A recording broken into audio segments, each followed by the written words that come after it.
పవన్ కళ్యాణ్ అభిమానులకు పవన్ కళ్యాణ్ ఒక దేవుడు. ఆయన చేసేది రైట్. ఆయన వద్దంటే అది వద్దన్నట్టే. ఆయన కావాలి అంటే అది జరిగి తీరాలి. ఒకప్పుడు పవన్ మాలలని కూడా వేశారు.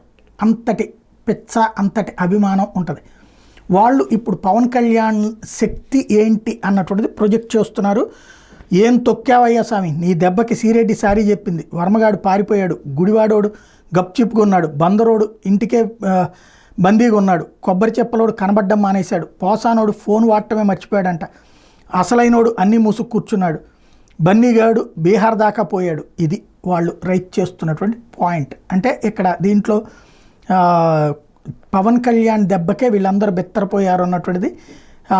అలాగే ఇందులో గుడివాడోడు గప్చిప్పయ్యాడు అంటే కొడాల నాని గురించి, అట్లాగే బందరోడు ఇంటికి బందీగా ఉన్నాడు అంటే పేరు నాని గురించి. పేరు నాని అయితే బయటకు వచ్చి మాట్లాడుతూ ఉన్నాడు.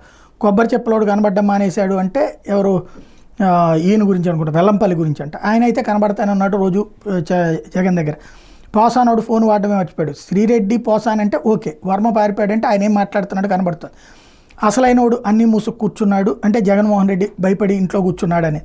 బన్నీగాడు బీహార్ దాకా పోయాడంటే అల్లు అర్జున్. ఇది ప్రస్తుతం పవన్ కళ్యాణ్ అంత శక్తివంతుడని చెప్పే ప్రయత్నం చేస్తున్నారు. మరి ప్రజలు దీన్ని ఎలా అర్థం చేసుకుంటారో చూడాల్సి ఉంది.